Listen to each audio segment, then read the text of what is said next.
Hum, Eu acho que a apostila que eu enviei a Vinci, todos eles receberam? Tá? Acho que iriam receber, Nietzsche, enquanto você ensinasse, mas vai ser enviado. Vai ser enviado. Vai ser enviado agora. Já pode até ser enviado. Muito bem.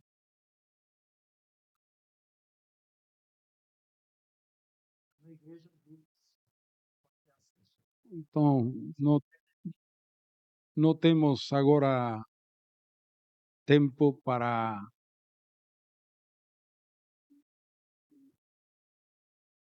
toda a apostila, que são 10 páginas.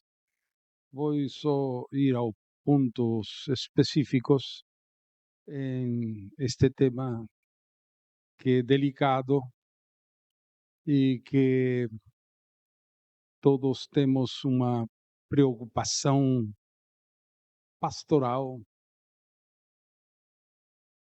porque são vidas que se aproximam. Muitos vêm do mundo e precisamos graça e verdade, tem que ir sempre juntos. A verdade sem graça é muito dura e a graça sem verdade é muito floja, dizem. Então, graça e verdade encontramos em Jesus. Amém? E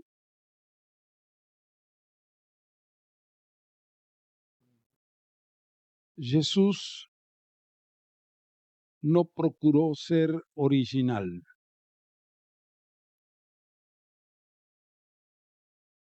Ele declarou: não pode o filho fazer nada por si mesmo, sino que o vê fazer ao Pai. Ele sendo igual ao Pai em poder, em glória, sabedoria, decidiu tornar-se homem e se submeteu completamente ao Pai. E ele é nosso modelo. Jesus tinha uma fonte que era seu Pai. E em João capítulo 7, versículo 16, ele disse: respondeu-lhes Jesus: o meu ensino não é meu. Outras versões dizem minha doutrina, que em grego é didaquê ou didascalia. Não é minha, não é meu, e sim de aquele que me enviou. Se alguém quiser fazer a vontade dele, conhecerá a respeito da doutrina, se ela é de Deus ou se eu falo por mim mesmo. Quem fala por si mesmo está procurando a sua própria glória. Mas o que procura a glória de quem o enviou, esse é verdadeiro. Nele não há injustiça. Jesus, sendo Deus, se esvaziou e veio ao mundo para comunicar, ensinar a doutrina do Pai. Não é minha. Eu não falo por mim mesmo. Não procuro minha própria glória. Se ele foi fiel, não procurou ser original, sino fiel, nós temos que seguir seu exemplo. Muitas vezes falamos sobre a liberdade do Espírito, mas Jesus falou do Espírito a mesma coisa. Em João 16, Jesus declarou: quando venha o Espírito, ele vos ensinará todas as coisas. Não falará de si mesmo, sino aquilo que ouve. O Espírito não fala de si mesmo. Na Trindade há unidade. E a fonte é o Pai. E Jesus foi fiel. O Espírito Santo foi fiel. Ora, Jesus ressuscitado disse a seus discípulos: ide e fazei discípulos a todas as nações, batizando e ensinando a guardar todas aquelas coisas que vos ensinei.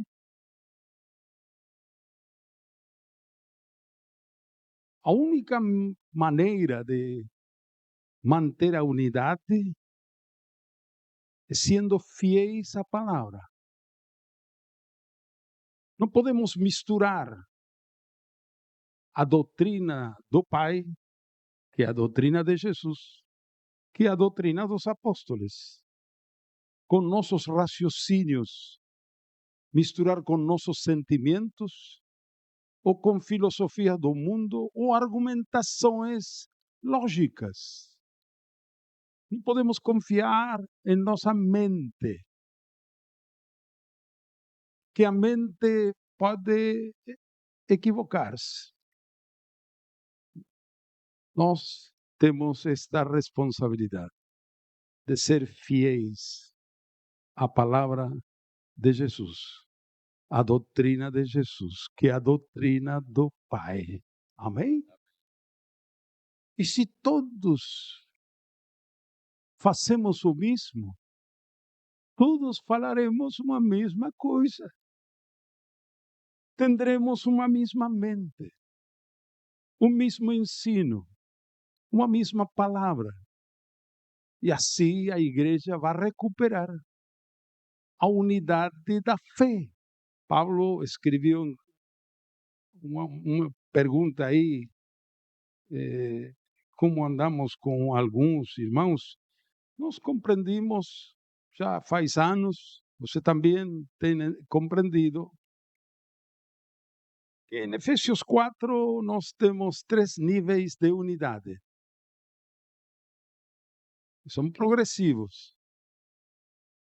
O primeiro, Efésios 4:3, diz: solícitos em guardar a unidade do Espírito, no vínculo da paz. Primeiro nível. Se ele tem o Espírito Santo, eu tenho, podemos ter unidade e comunhão nesse primeiro nível de comunhão, de unidade. Unidade do Espírito. Tem católico aí que nasceu de novo, foi batizado com o Espírito Santo. Deus o recebeu como filho. Se Deus recebeu a ele como filho e deu o Espírito, eu quem sou para rejeitar a ele como irmão? Mas com ele tenho comunhão no Espírito. Mas ainda não tenho uma comunhão, a unidade na fé. Porque ele crê algumas coisas diferentes aquilo que eu creio, ou você. Então, temos que ter paciência, amor, oração, comunhão, e naquele nível que é possível. Podemos andar na unidade do Espírito e progredir gradativamente. Deus fará a obra, dará luz àquele que está equivocado, para chegar à unidade da fé, que fala no versículo 12 de Efésios 4, até que todos cheguemos à unidade da fé e do conhecimento do Filho de Deus, a um varão perfeito. Mas depois continua, Efésios 4, 15 e 16, seguindo a verdade em amor, crescamos em todo naquele que é o cabeça, de quem todo o corpo, unido entre si por as juntas e ligamentos, segundo a atividade própria de cada membro, vai crescendo para ser edificado em amor.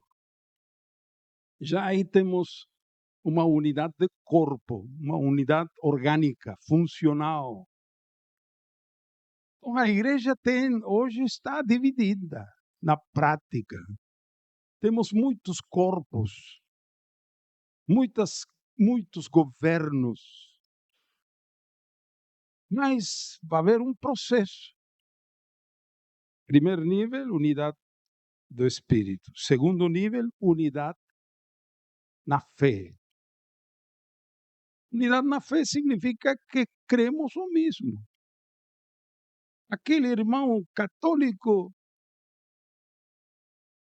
fala língua, nasceu de novo, lê a Bíblia, louva como nós, mas depois diz Santa Maria, Madre.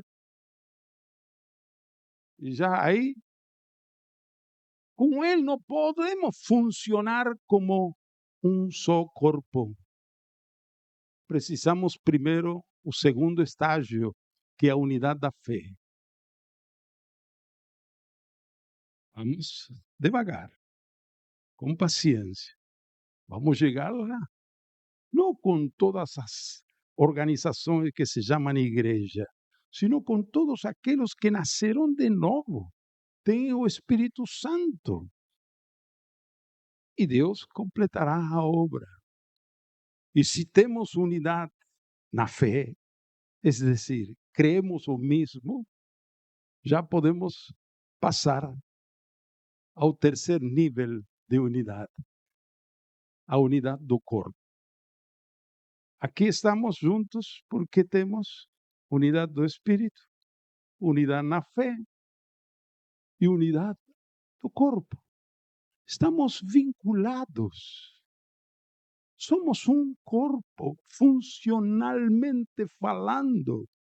Aquele outro também é meu irmão. Tenho comunhão com ele, mas eu sei em que nível de unidade eu posso agir. Então, isto nos esclarece e nos dá tranquilidade. Agora, situações como de Campinas, como aquele outro. Vargem Alta. Sempre vão acontecer. Temos que ter calma. Não apressurarmos. Temos que seguir amando. Temos que orar. Amém? Ter paciência. E ter comunicação. Comunhão. Temos que gastar tempo. E orar. E jejuar. E chorar. E amar. E conversar uma vez mais. Mais uma vez. Não fechar. Não definir pronto. Ter paciência. Amém? Então, estamos aí, nesse momento, nesse processo. Agora,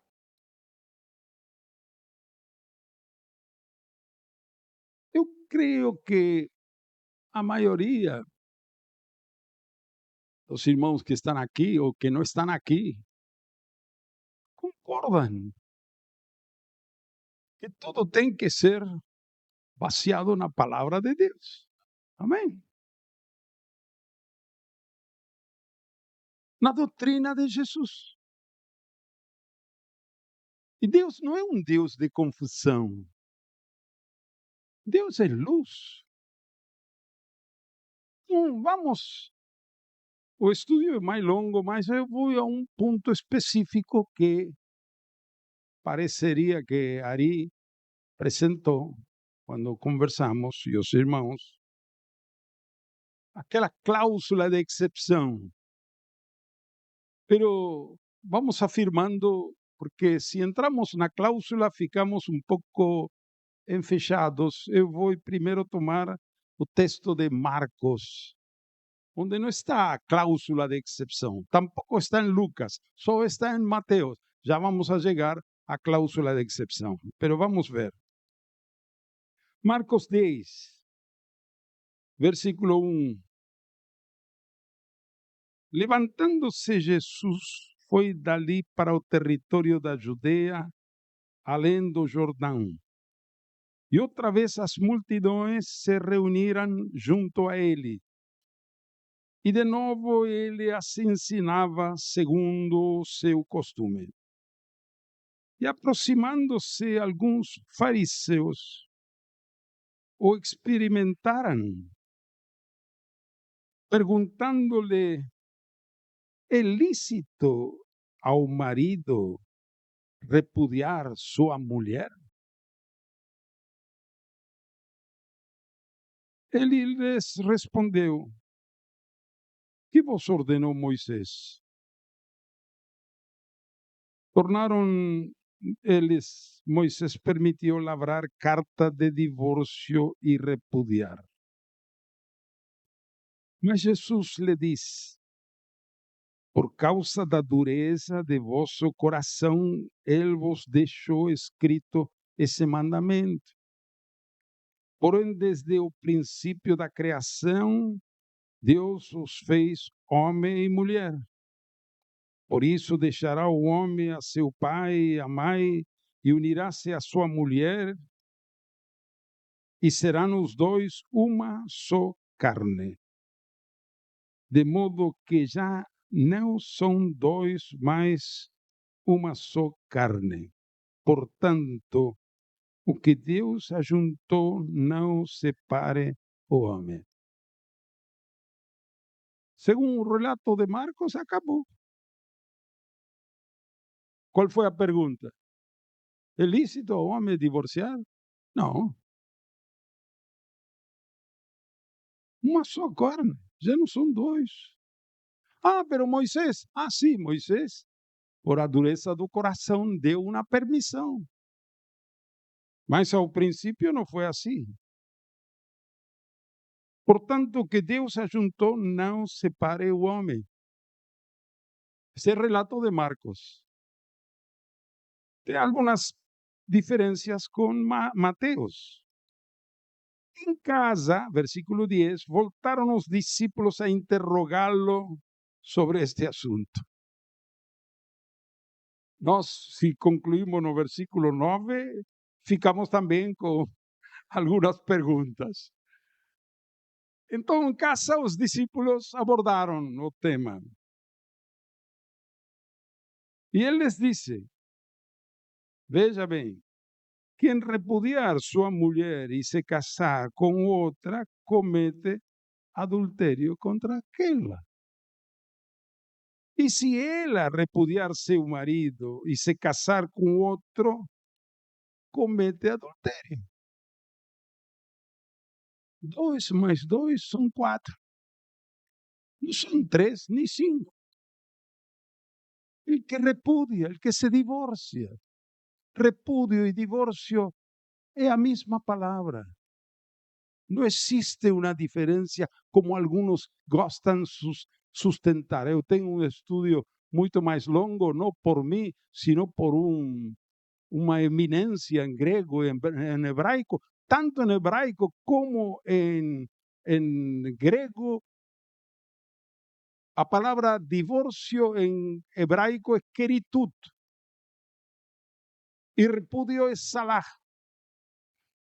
Keritut é um substantivo, sempre califica ao documento de divórcio. E salah é um verbo, que é repudiar. Nós usamos em português, espanhol, divorciar, divorciar-se. Não existe em hebraico ou em grego o verbo divorciar-se. É repudiar. o verbo, a ação. Mas o documento é documento de divórcio, queritud. Bueno, agora, é simples. Quem repudiar a sua mulher e se casar com outra, comete que? Adultério. Aquele rapaz que se casou, morou com ela 3 anos, depois se cansou, não gostou mais, porque se apaixonou com outra menina. E largou a ela, fez divórcio, repúdio. E se casou. O que cometeu? Você está certo? Tem certeza que é adultério? A primeira noite é adultério. A segunda noite? Depois de 1 ano? Depois de 10 anos? Tiveram 3 filhos. E se agora vem arrependido de seus pecados, o que tem que fazer? Se este relacionamento segundo é adultério, por favor, me explica quando o adultério deixou de ser adultério. Que noite? Ah, não, pero agora se convirtió. E que significa conversão?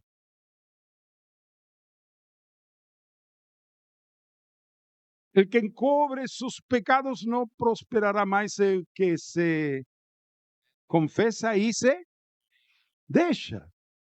Alcanzará misericórdia. ¿Cómo ese adulterio va a ser perdonado si él después de, entre aspas, convertirse y en algunas iglesias batizarse, agora vai continuar deitando com a mesma menina ou mulher, segunda mulher? Quando deixou de ser adultério? Quando? Como?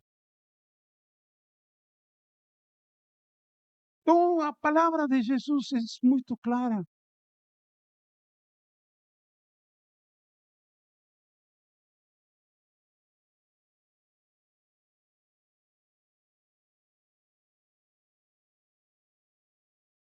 Vamos a segundo texto, Lucas 16, 18.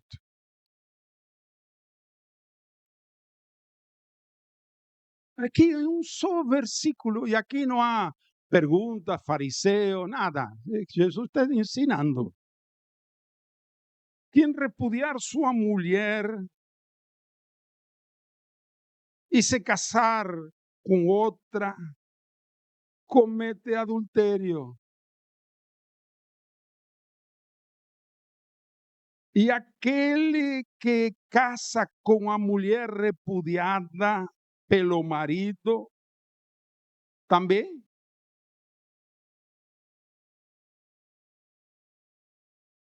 está dizendo o mesmo, mas aqui acrescenta um detalhe muito importante.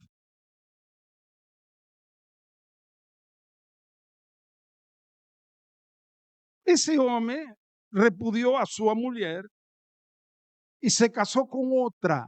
Que cometeu?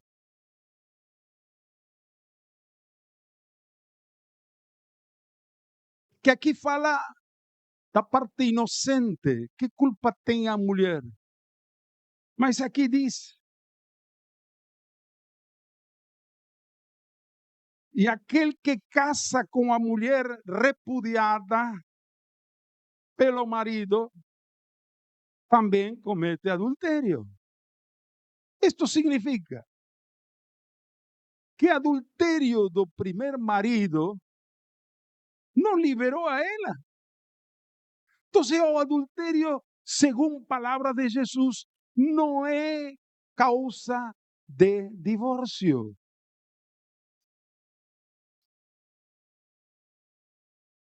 Agora vamos a ir à cláusula de excepção, pero é importante isto. Vamos outra vez, vamos devagar. Quien repudiar sua mulher y se casar con otra, comete adulterio. Y aquel que casa con una mujer repudiada, su marido cometió adulterio. Mas o adulterio no libera a ella para casar con otro. Entonces, según las palabras de Jesús, o adulterio no es causa de excepción. Na cláusula de excepção, segundo as palavras de Jesus. Está muito claro.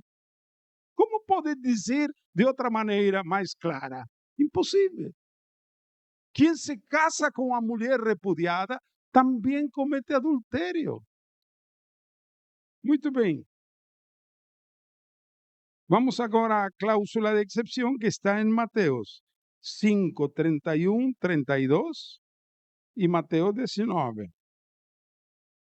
Também foi dito: aquel que repudiar sua mulher, dele carta de divórcio. Eu, porém, vos digo: qualquer que repudiar sua mulher, excepto en caso de relaciones sexuales ilícitas, a expone a tornarse adúltera. Y aquel que casar con a repudiada comete adulterio. Ahora, irmãos, en griego, esta expresión en esta versión, relaciones sexuales, porque dice excepto, en caso de relaciones sexuales ilícitas. Estas tres palabras aquí en portugués, en esta versión, en griego es una sola palabra. Porneia.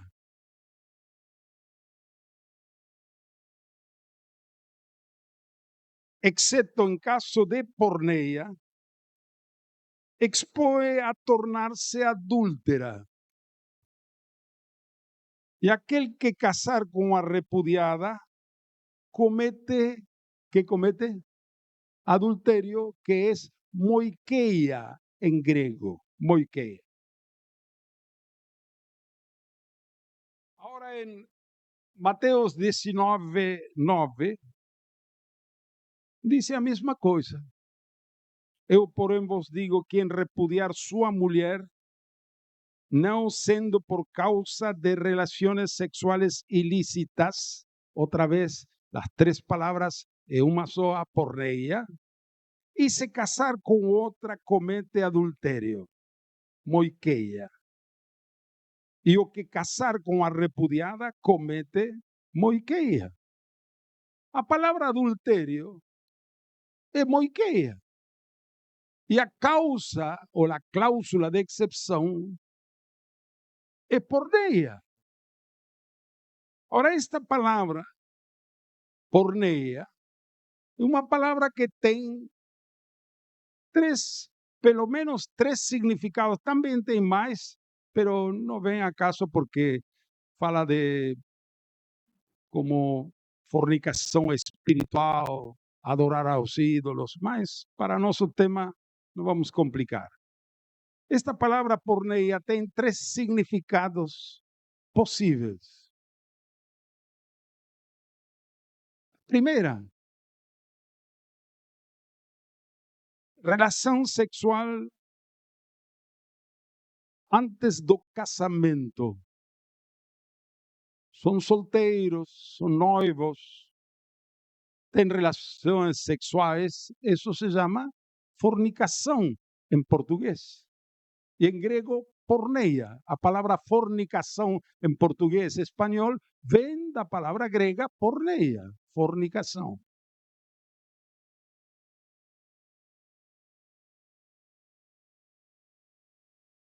Também essa palavra porneia, na Bíblia se usa para uma união ilegítima ou união em grau proibido. Vamos, 1 Corintios 5. Pablo dice: oso que há entre vós, que há fornicação. Grego diz porneia. Mas em grego é porneia. E tal porneia que não se nomeia entre os gentios. Qual é?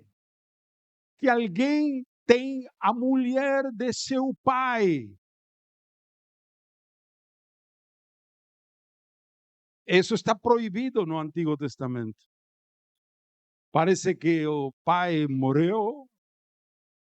Seguramente não era sua mãe, era outra. E agora o filho casa-se com sua madrastra. Você disse madrastra? Madrasta, a mulher do pai. E Paulo diz: esse tem que ser excomulgado. Eu me uno em espírito ao espírito de vocês e entrego a ela a Satanás. E se vocês não sabem que um pouco de fermento leva toda a massa, quitai aquele perverso entre vós. E aí dá um ensino que, irmãos, não junteis com aquele que, chamando-se irmão, seja fornicário, ou adúltero, ou ladrão, bebedor.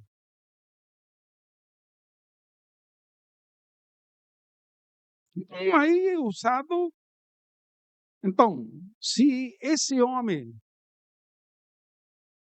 que casou-se com a mulher de seu pai está em uma união ilegítima, isso se chama porneia. União em grau proibido. Ele se arrepende, que tem que fazer? Tem que afastar. Agora, esse rapaz, se desfez uma relação proibida, ele pode casar com uma mulher solteira. Por isso há uma exceção. Salvo por causa de porneia.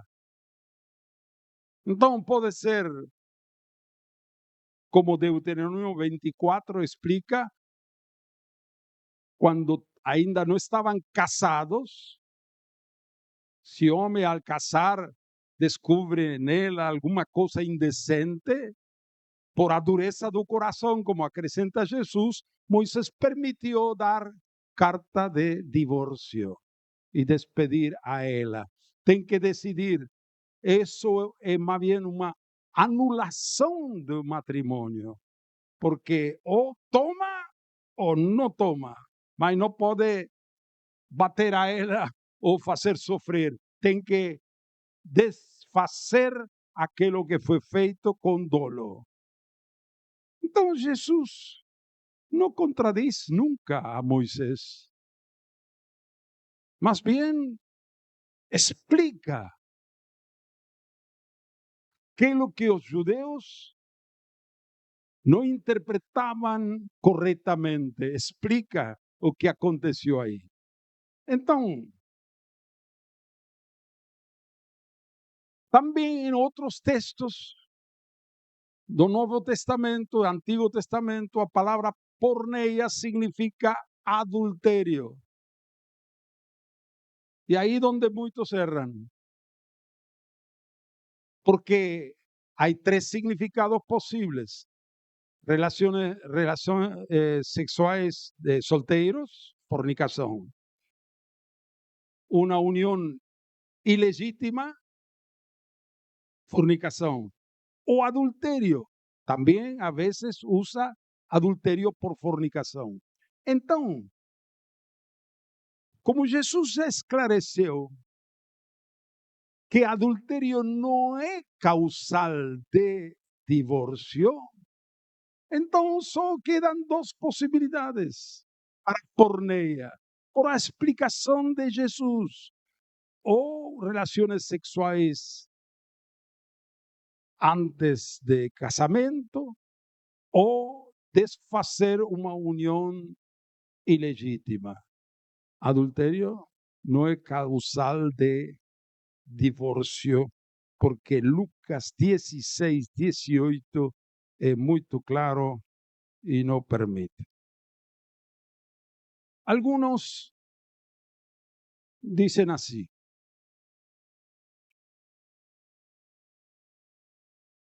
mas él estaba en un mundo, no conocían al Señor. Y estando en un mundo, vivieron en pecado, se divorciaron, casaron nuevamente. Ahora ven para a igreja, ven a Cristo. ¿Vamos a rejeitar a eles? Rejeitar no. Vamos a ensinar. Vamos a ajudar a conversão legítima. Veja o que aconteceu com um profeta, o último profeta do Antigo Testamento e quizás o primeiro profeta do Novo Testamento. É a mesma pessoa, João Batista. Marcos 6, 17, 18. Porque mesmo Herodes, por causa de Herodías, mulher de seu irmão Filipe, por quanto Herodes se casara com ela, mandara prender a João e atá-lo na cárcere, pois João lhe disse: não te é lícito possuir a mulher de teu irmão. Que dizia João? Não te é lícito. Ele não tinha medo, era Herodes. Quem era Herodías? Era a esposa de seu irmão Filipe. E Herodes tomou a ela como mulher. E um profeta de Deus como João. Pero era inconverso, João, você não entendeu ainda. Quem não entendeu? João. Com valentia, com ousadia, dizia a este incrédulo, perverso: não te é lícito ter a mulher de tu irmão. Imaginamos que Herodes se converte. No se convirtió, infelizmente, pero se converte. E vem com Herodías a nossa igreja. Você que vai dizer?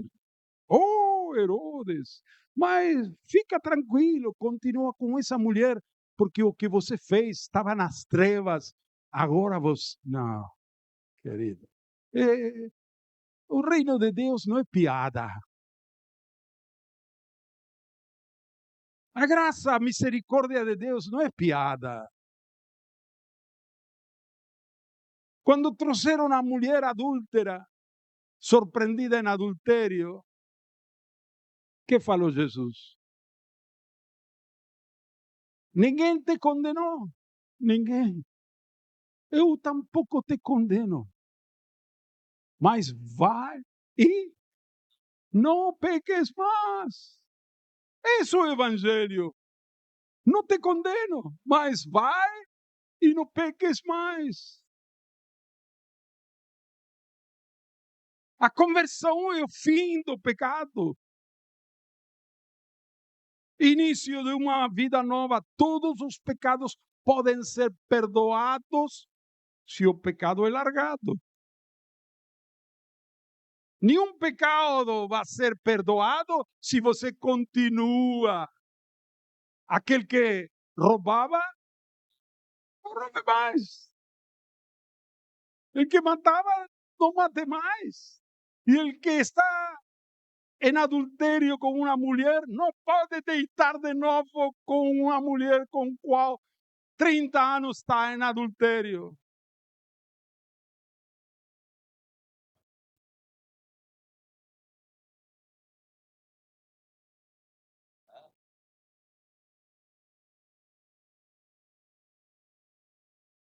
A denúncia profética de Jesus. com a mulher samaritana. Você conhece bem. Dá-me de beber, aquela conversa, e finalmente chega ao ponto, vai, chama tu marido.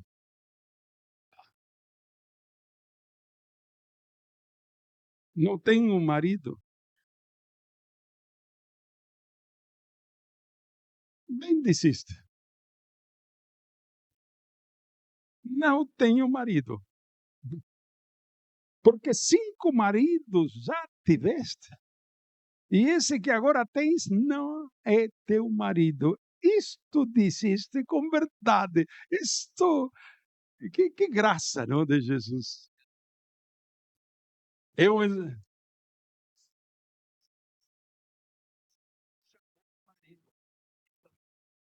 sim. E também em Lucas que diz, aquele que repudiar a sua mulher e se casa, se casou, é marido ou mulher, comete adultério. Sim, chamar marido não significa, porque diz, e el que marido que agora tens não é tu marido, então é marido, não é marido, está em adultério.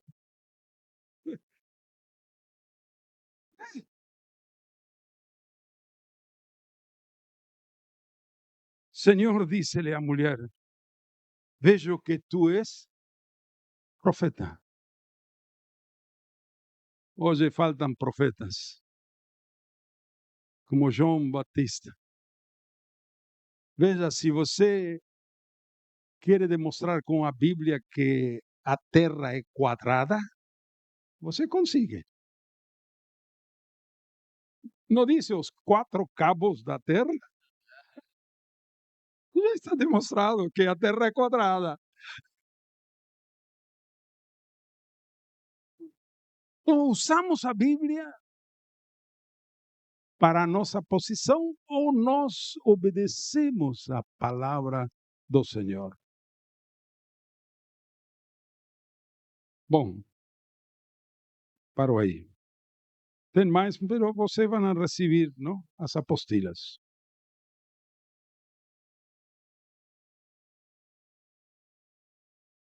Tem perguntas? Aí, Pedro levantou a mão.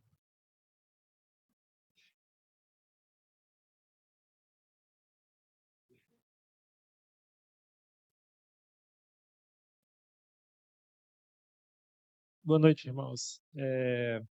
Ouvindo a preleção do Imitian, tremenda explicação, né? Bem clara.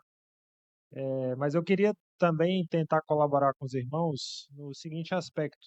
Muitas vezes a gente tenta entrar na discussão semântica do texto e pode ser que, às vezes, apenas nos apegando aos princípios, que são premissas maiores, a gente já resolva a situação com alguns irmãos que tenham dúvidas. Porque, primeiro ponto, qual que é o parâmetro de um casamento para nós cristãos? Cristo e a igreja. Cristo, em alguma parte da história, vai repudiar a noiva, a sua noiva? Não. Ou a noiva vai desistir de casar com Cristo? Primeira premissa maior é essa. Segunda premissa, por causa da dureza do vosso coração, Moisés vos permitiu lavrar carta de divórcio e repudiar. Discípulo tem coração duro? Se tiver, tem que se arrepender. Está em pecado. Então, com essas duas premissas maiores, que são até uma regra de interpretação hermenêutica, você já derruba toda a discussão semântica de porneia, moiqueia e outras coisas mais. E além disso, tinha outro ponto que eu estava tentando lembrar aqui, mas eu acabei esquecendo. Mas esses 2 pontos, né, de se apegar a premissas maiores, que são os princípios da palavra, para depois entrar nas premissas menores, já seria algo assim a se levar em conta, a explicar a irmãos que têm dificuldade em entender esses textos. Amém. Amém. Glória a Deus pela palavra, Imitian. Na verdade, eu queria um pedido. Será que teria como você comentar o texto de 1 Coríntios 7,15, que fala mas se o descrente quiser apartar-se, que se aparte. Em tais casos, não fica sujeito à servidão, nem o irmão, nem a irmã. Deus os tem chamado à paz. Se marido incrédulo quer separar de sua mulher, a mulher não pode sujeitar com uma cadeia, diz? Não pode amarrar? Está presa. Está livre, que vai. Mas acima, alguns versículos antes, dice, a mulher não se separe de seu marido. E se separar, não se case. Quede-se sem casar ou reconciliar-se. Então, tem duas opções. Ou fica sozinha ou se reconcilia. Não tem como voltar a casar porque o marido foi embora. Não? A servidão quer dizer ficar escrava da situação, ficar dependente ali naquelas. A servidão. Irmãos, a servidão, porque essa mulher passou por um processo muito difícil e agora ela está liberada, não para o segundo casamento, da opressão toda que o marido causou em todo esse tempo.